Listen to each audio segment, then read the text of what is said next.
Okay, దానిలోని అక్షరాలను పదాలను మనం చేసుకున్న తర్వాత పిల్లల్లో పఠనావగాహన పెంపొందించడంలో ఇమిడి ఉన్న ముఖ్య వ్యూహాలు ఉచ్చారణ దోషాలు లేకుండా మనం చెప్పుకుంటాం. ఓకేనా? చెప్పిన తర్వాత మళ్ళీ పదజాల అభివృద్ధి మనం చేసినాం కదా.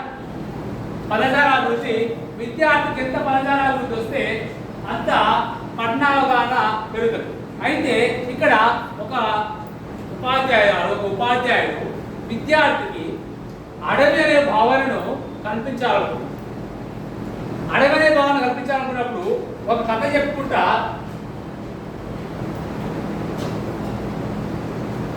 అనగనగా ఒక అడవిలో జంతువులు, పక్షులు, క్రిమికీటకాదులు, పాములు ఎన్నో ఉన్నాయి, ఎత్తైన వృక్షాలు ఉన్నాయని చెప్పేసి చెప్పుకుంటూ ఇలా ఇవన్నీ ఉన్నాయని ఎక్కడ ఉంటాయంటే ఇవన్నీ అడవిలో ఉంటాయి.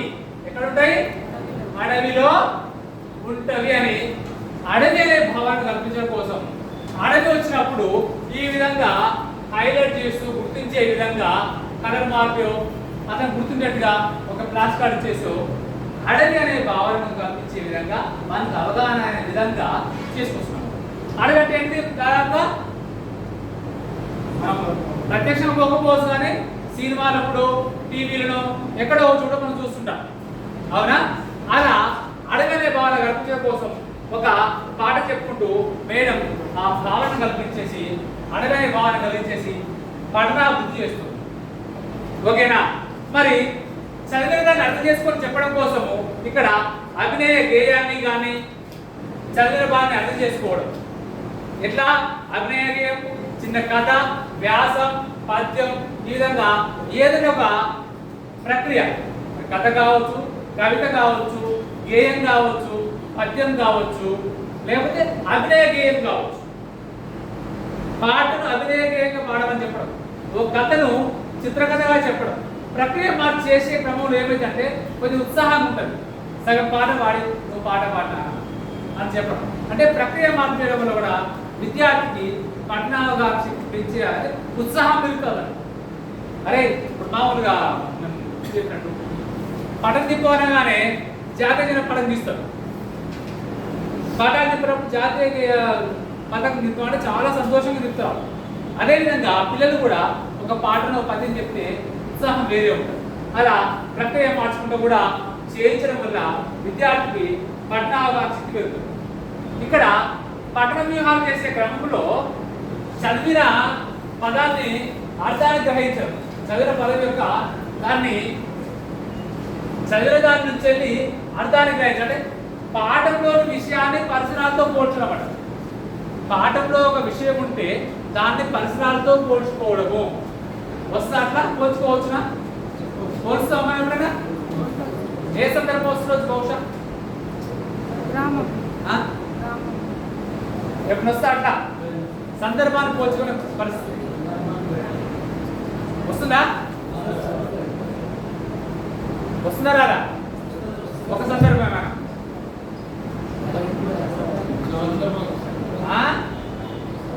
ఇక్కడ బతుకమ్మ వినాయక చవితి పాఠం చేసినప్పుడు అరే మన ఊర్లో మన బడిపక్కోని వినాయకుడు పెట్టు కదా, అలా వినాయకుడి దగ్గర పంతులు వచ్చిండ్రు, పూజ చేసిండ్రు, ఏమో ఎలక్కాయ తెచ్చిండ్రు, పాయసం పెట్టిండ్రు, ఇవన్నీ చేసిండ్రు. మీ ఇంటికాడ అట్లా చేసిరా? అంటే ఈ పరిసరాల్లో ఇట్లా చేసినాము, మీ ఇంటికాడ అదే విధంగా చేసిరా, వేరే ఇంకో రకం చేసిరా? మాది ఉంది సార్ మేడం, సార్ పొద్దున పంతులు వచ్చిండు, మా అమ్మ గుడాలు బయట చేసింది, ఇంకేమో గుడాలు వేసేది, గుడాలు చేసింది, దాన్నే అది పెట్టుకోలేదు మేడం, సప్ప కూడా గుడాలు గుడిగోలు చేసారు అని ఇక్కడ చేసే విధానం కూడా ఆ పరిసరాలు పోల్చుకోవచ్చు. ఇదొక అంశం. ఇంకోటి ఏంటంటే పాఠంలో ఉన్న విషయాన్ని తర్వాత విషయంతో పోల్చుకోవడం. పాఠంలో ఉన్న విషయాన్ని తర్వాత విషయంతో పోల్చుకోవడం.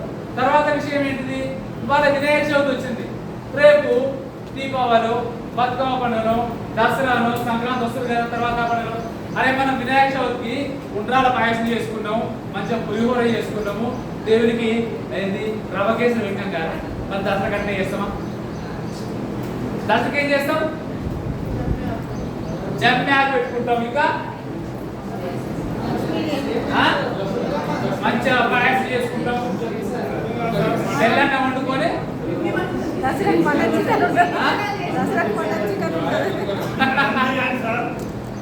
ఓకే దసరాకి ఏం చేస్తాం? మంచిగా జమ్మికి పోతాము, పాలపిట్టను చూస్తాము, జమ్మికి ఇచ్చుకొని అలా చేసుకుంటాము, మంచిగా బతుకమ్మ ఆడుకుంటాము. రావణ బ్రహ్మకు అక్కడ రావణ కష్ట అడుగు చేస్తాము, పాములు కాల్చుకుంటాము. అంటే ఈ పండుగ విధానానికి ఆ పండుగను పోల్చి చెప్పుకుంటాం. ఇది ఒక విషయాన్ని ఈ తర్వాత విషయంతో సరిపోల్చుకోవడం.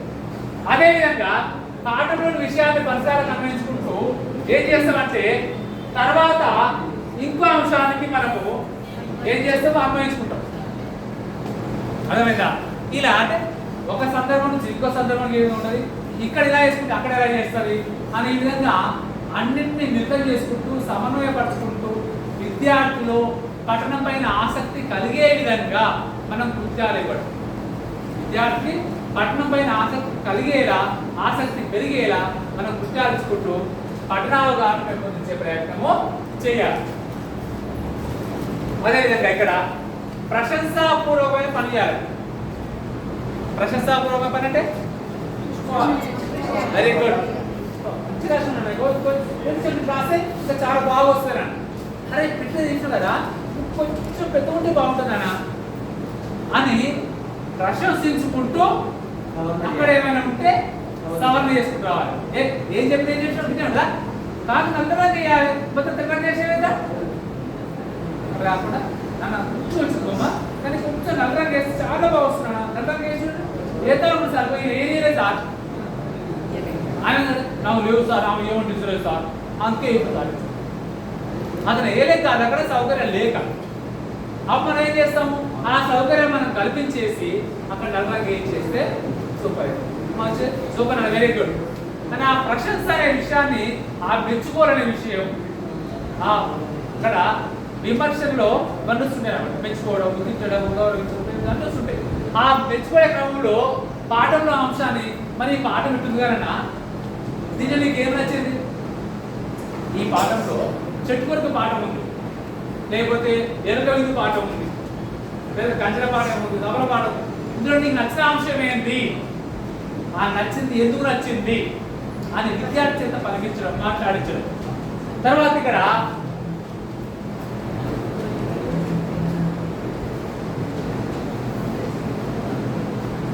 సమర్థిస్తే ఎందుకు సమర్థిస్తున్నాం?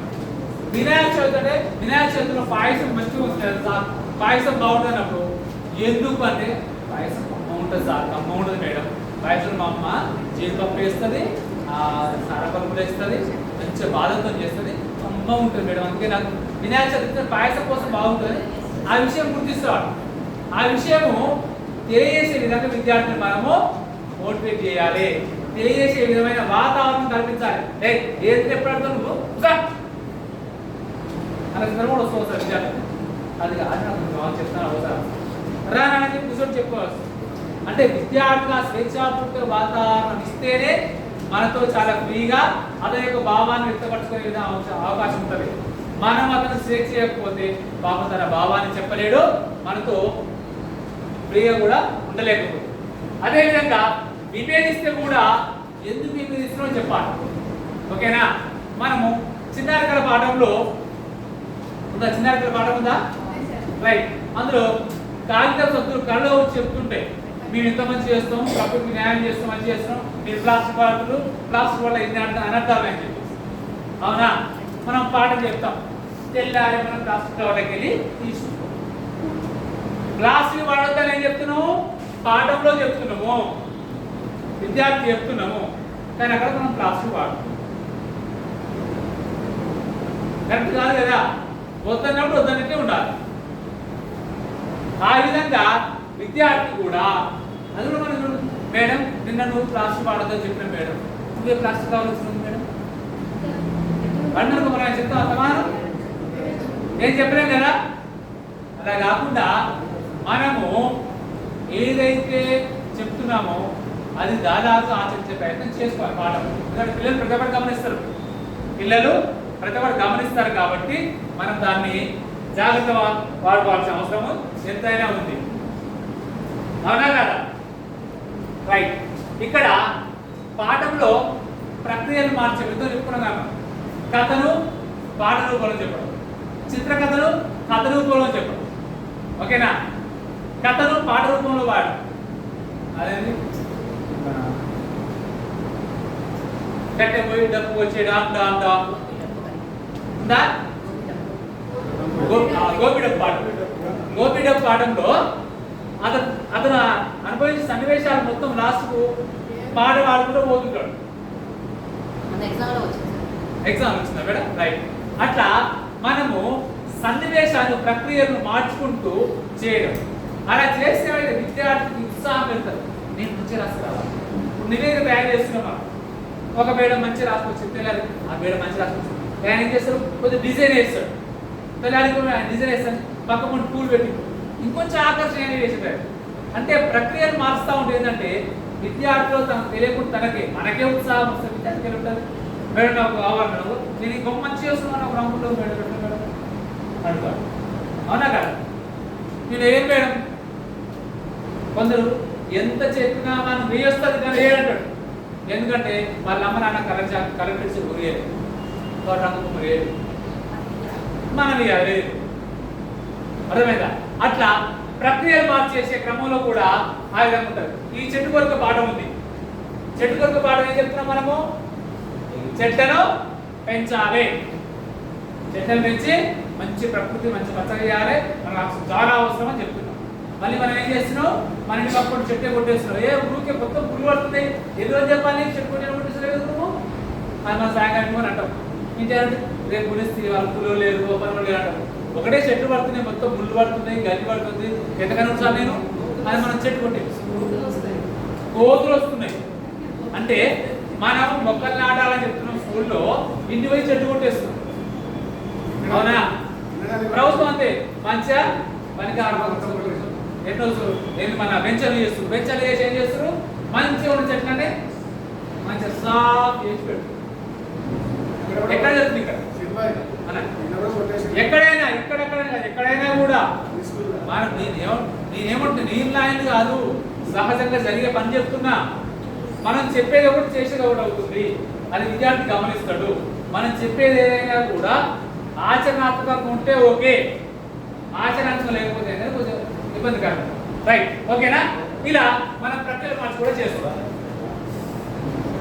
అదేవిధంగా అర్థాన్ని రాబట్టడం. ఎట్లా రాబట్టదు? పాఠంలోని విషయాన్ని ప్రశ్నించడం. ఇప్పుడే చెట్టుకొని చెప్పుకున్నాం కదా, విద్యార్థి ప్రశ్నిస్తుంది. విద్యార్థి ప్రశ్నించిన సార్ మీరేమో మొక్క పెట్టాడు సార్, మా ఇంటి మొక్క చెట్టు కొట్టేసి, ఎందుకంటే ఏమో మెచ్చురేస్తున్నాడు సార్, పెద్ద చెట్టు సార్, మంచి చెట్టు మంచి పక్కోటి సార్, మంచిగా ఉండే ఆడుకునే సార్ కొట్టేసి సార్, నువ్వేమో చెట్టు నాట అంటున్నావు, వాళ్ళు చెట్టు కొట్టేసి సార్, ఏంటి సార్ అది కాదు నాన్న, మనకి ఇల్లు కావాలి కదా, మీరు చిన్న పెద్దలో సార్ అవ్వాలి సార్, మరి మీరు కరెక్టే కానీ మనం చెట్టు పెట్టామంటే సార్ మనం మీకు ఇంత మొక్కలు పెడుతున్నాం, వాళ్ళు పెద్ద చెట్టు కొట్టేస్తాం సార్. అంటే విషయాన్ని వాడు అవగాహన చేసుకున్నప్పుడు ఇట్లా న్యాయం జరుగుతుంది, అన్యాయం జరుగుతుంది, మంచి జరుగుతుంది మనం చెప్పింది మనకు అర్థమైతే క్వశ్చన్స్ వేస్తాడు. ప్రశ్నించే అవకాశం కూడా కల్పించాలి విద్యార్థికి. ప్రశ్నించే అవకాశం కల్పిస్తే ప్రశ్నిస్తుందంటే మనము పాఠం చెప్పింది మనకు అర్థమైంది, మనం సక్సెస్ అయ్యాం. ప్రశ్నించలేదంటే ఇక్కడి నుంచి అక్కడ సమాచారం పోనట్టు, అర్థం కానట్టు. ఇక్కడ చెప్పడం లోపమన కావాలి, అక్కడ బాగా అవగాహన లోపాలు జరుగుతాయి. అలా ప్రశ్నించే అవకాశం కల్పించాలి. అదేవిధంగా పాఠంలోని సారాంశాన్ని గ్రహించి కూడా కొత్త అంశాలు చెప్పడం, కొత్త వాక్యాలు చెప్పడం, ఆ విషయాన్ని వాక్య రూపంలో చెప్పడం, ఆ విషయాన్ని పేరా రూపంలో చెప్పడం, ఆ విషయాన్ని ఒక వాక్య రూపంలో చెప్పుకుంటూ సన్నివేశం కూడా చెప్పే అవకాశం ఉంటుంది. పాఠంలో అంశాలు చెప్పడం, విభిన్న కోణంలో ఆలోచించడం. అర్థమైందా? విభిన్న కోణం అంటే ఏంటి? ఆ ప్రక్రియ మార్చి చెప్తున్నాం. నేను కవిత కాదు సార్, పాట రూపం రాస్తున్న మా విద్యార్థి వృక్షాల చెప్పేటప్పుడు ఒక సందర్భం వచ్చింది. అదే నాన్న మనం 15th స్కోర్ 26 చేయడం కన్నా మనం మంచిగా డ్రామాలు వేసుకున్నట్టు, ఓకే సార్ చేద్దాం. మరి ఏం చేద్దాం? మంచిగా నాకు సినిమా లెక్క చేద్దామా, సీరియల్స్ లెక్క చేద్దామా, లేదా పాట డ్యాన్స్ అంటే ఏమన్నా నాటి లేదా సార్ సరే ఏమవుతాడు సార్ నేను బిర్యానీ కాపీ చేస్తాను నేనైతే వీరులకైతే బాగుంది. ఒక అమ్మాయి చేసి సార్ నేను వీరులకైతే చేస్తాను సార్. ఏమైందా మంచి జెమ్ స్టూడెంట్ మన స్కూల్ సెకండ్ ఎందుకంటే సెకండ్ ఫస్ట్ అది కాదు సార్ హీరో అయితే ఏమి సార్ పాడబడి అంటే అయిపోతుంది, ఒక 5 days అయిపోతుంది. అదే విలన్ అయితే కొట్టాలి, తిట్టాలి, ఎదురుయాలి, యాక్షన్ చేయాలి, అన్నీ ఉంటాయి సార్, అన్ని చేయాలి. హీరోనే ఉంటుంది సార్ అని అంటాడు, ఓ పాడబడి డ్యాన్స్ చేస్తాడు. అదే విలన్ అయితే అక్కడ ఆడిపియాలి, ఇలా అందరిని భయపెట్టియాలి, నవ్విపియాలి, సీరియస్ ఉండాలి, అంత బాగుంటుంది సార్. ఎందుకంటే మనం ఇంత మంచిగా చేస్తే కదా సార్ హీరో పేరు వస్తుంది. అంత క్రియేటివ్ ఆలోచిస్తాం అమ్మాయి అంటే ఆ విధంగా విభిన్నంగా కూడా ఆలోచిస్తారు విద్యార్థులు. మనం ఒకే కోణం చూస్తాము, స్వేచ్ఛిస్తే ఇంకో కోణం చూపిస్తాం, చాలా బాగుంటుంది. అది పరిధిలోకి అదే పరిధి దాంట్లో మన విపరీత ఆలోచన వస్తే బాగుంటుంది, పరిధిలో వేసుకుంటే బాగుంటుంది. పాఠానికి బొమ్మలు జోడించడం, వెనక నుంచి పాఠం ఇచ్చాం. చిత్రకథలు బొమ్మలు జోడిస్తూ కూడా చాలా అందంగా ఉంటుంది. ఏంటి సింహం చిట్టెలు కథ చిన్న చదువుకున్నాం. సింహం చిట్టెలుక, సింహం చేతిలో చిట్టెలుక పడుతుంది తింటా అంటే పొద్దు సింహం రాజా నన్ను తినకంటే నేనేమైనా సహాయం చేయకపోతున్నా ఎప్పటి నుంచి ఉపయోగపడుతుంది కదా నన్ను వదిలంటే తిన్నా నాకు అడ్డుండదు బతుకొని వదిలేస్తాను. కొంతకాలానికి ఏమవుతుంది ఒక వేటగాని గొడవలో సింహం చిక్కుకుంటుంది. సింహం చిక్కుకుంటే ఆ చిట్టెలుక వచ్చేసి ఆ సింహం పడ్డ వలతాలను మొత్తం కొరికేసి సింహాన్ని విడుదల చేస్తుంది. ఆ వేడ తప్పించుకుని సింహం బయటపడదు. అంటే ఆ చిన్న చిట్టెలుక ఎక్కడ సింహం ఎక్కడ, చిట్టెలుక వల్ల సింహం బయటపడదు. అంటే ఎవరెవరికైనా సాయం చేయొచ్చు, ఎవరు చిన్న చూపు చేయొచ్చు, తక్కువ చేయొచ్చు. ఇక్కడ ఆ చిత్రాల కథార్థం చేయించిన మనం పిల్లలు నేర్చుకున్నారు, మనం నేర్చుకున్నాం, ఇక్కడ గుర్తుంది. అట్లా చిత్రకథల ద్వారా కూడా విద్యార్థులు బొమ్మల ద్వారా కథలు చెప్పడం. ఈ విధంగా రకరకాలుగా పాటలోని విషయాన్ని సందేశాన్ని గురించి కూడా విద్యార్థులు చెప్పగలరు. ఇక్కడ గోదావరి నది ఉన్నది, ఒక భావాన్ని గుర్తింప చేసుకొని మనము ఇక్కడ గోదావరి నది పాఠం బాగా అర్థం చేసి అనుకుందాం. నేను గోదావరిని పాఠం చెప్పిన గోదావరి నది త్రయంబక దగ్గర పుట్టింది, వాసర నిర్మల్ నుంచి వస్తుంది, ధర్మాపూర్ నుంచి వస్తుంది, కోచపాటు ప్రాజెక్ట్ ఉంది, గోదావరిలో వాసర రోడ్లు వస్తాయి, గోదావరి ఆనకట్ట ఉంది, గోదావరి వల్ల ఎన్నో వ్యవసాయ పనులకు ఉపయోగపడుతుందని చెప్పేసి ఈ రకంగా మనం పాఠం చెప్పినాం. విద్యార్థులు బాగా అర్థమైన తర్వాత ఉపాధ్యాయుడు నేను గోదావరిని అని చెప్పిన తర్వాత మీకు ఏ అంశం ఉందో మీకు తెలిసిన అంశం మీకు అర్థమైన అంశం చెప్పాలని చెప్తే చెప్పారా విద్యార్థులు? చెప్తారా? ఈ విద్యార్థులు చెప్తారా? ఇప్పుడు చెప్తారా? చెప్తారా? గుడ్. నేను గోదావరిని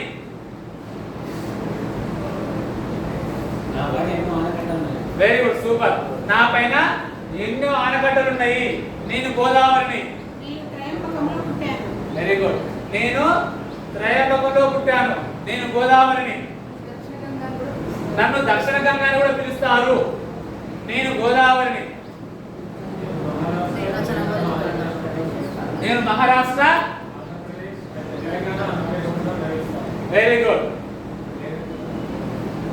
ఇక్కడ రైట్, వెరీ గుడ్. నేను గోదావరిని. ఓకే, నా మీద ఎన్నో దర్శనీయ స్థలాలు ఉన్నాయి, నేను గోదావరిని. Very good. నేను నిజామాబాద్ కంటగుర్తి వద్ద ప్రవేశిస్తాను, నేను గోదావరిని. నేను సాగునీళ్ళు ఇస్తాను, నేను కోశపాటు ప్రాజెక్ట్ పై ఉన్నాను, నేను గోదావరిని. దర్శనీయ స్థలాలు భద్రాచలం, కాళేశ్వరం, ధర్మపురి, వాసన ఉన్నాయి. ఓకేనా? ఈ విధంగా విద్యార్థికి పాఠంలోని సారాంశం అర్థమైనప్పుడు ఇలా ఎన్ని అంశాలు ఇచ్చినా అతను చెప్పగలడు. చెప్పిన అంశాన్ని మనం రాయించాలి. ఇక్కడ కత్తు గుర్తి. ఓకేనా? ధర్మపురి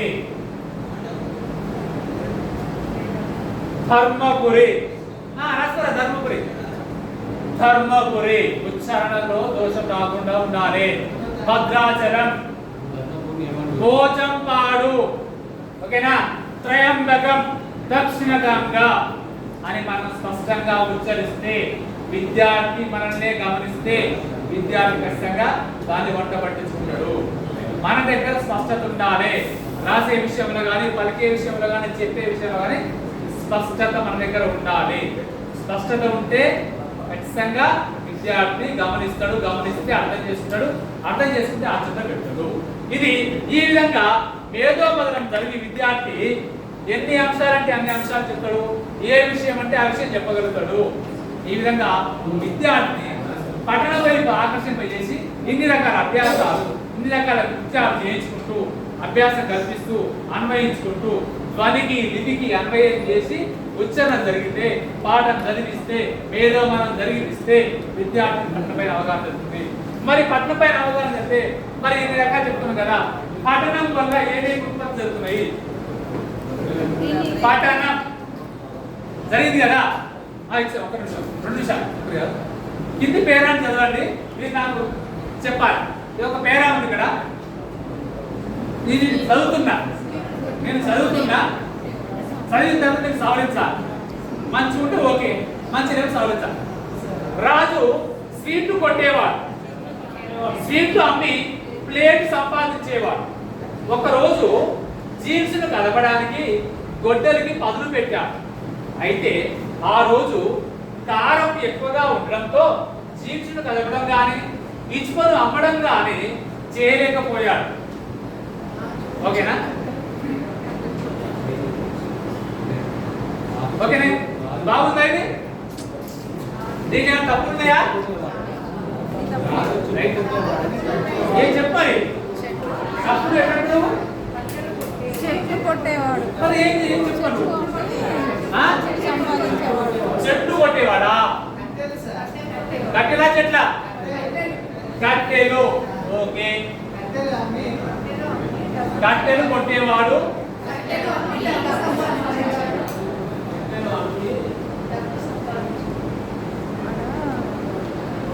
కట్టెలు అమ్మి డబ్బు సంపాదించేవాడు. ఒకరోజు ఏమైంది? కట్టెలు కొట్టడానిక, కట్టెలు కొట్టడానికి గొడ్డలికి మొదలు పెట్టాడు. అయితే ఆ రోజు కారం ఎక్కువగా ఉండడం చేత బిర్యానీ తినలేకపోయాడు. ఎండ ఎక్కువగా ఉండడం. ఏది ఎక్కువ ఉంది? ఎండ ఎక్కువ ఉందా? ఎండ ఎక్కువ ఉంటే జీన్స్ ఏమైందమ్మా? వర్షం ఎక్కువగా ఉండడం చేత ఏమైంది? కట్టెలు కొట్టడం కానీ, కట్టెలు అమ్మడం కానీ చేయలేకపోయాడు. అంటే ఇక్కడ చదివే విషయంలో స్వీట్ కొట్టలేదు, స్వీట్ కొట్టలేదు కదా సార్, కట్టెలు కావచ్చు సార్, ప్లేట్లు అమ్మొచ్చు అన్నావు. ప్లేట్లు అమ్మి ఏం సంపాదించుండు? స్వీట్ ప్లేట్ కాదు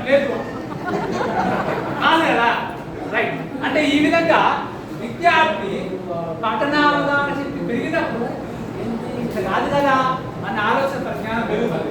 పెరిగినప్పుడు మీరు ఎక్కడ చెప్పండి. రాజు కట్టెలు కొట్టేవాడు, కరపను అమ్మి డబ్బు సంపాదించేవాడు. ఒకరోజు కట్టెలు నరికివేయడానికి గుడ్డలకి పదులు పెట్టారు. అయితే ఆ రోజు వర్షం ఎక్కువగా ఉండడంతో చెట్లను నరికివేయడం కానీ, కరపను అమ్మడం కానీ చేయలేకపోయాడు. ఓకేనా? అంటే మనకు అవగాహన శక్తి పెరిగినప్పుడు ఈ విధంగా సవరించే శక్తి వస్తుంది. సవరించిందంటే వాడు సూపర్ అయినట్టు. ఇన్ని రకాలుగా మనము పట్టణ అవగాహన రైట్. పట్టణం అనే కాన్సెప్ట్ ఉంది కదా, పట్టణం సాధించినాం.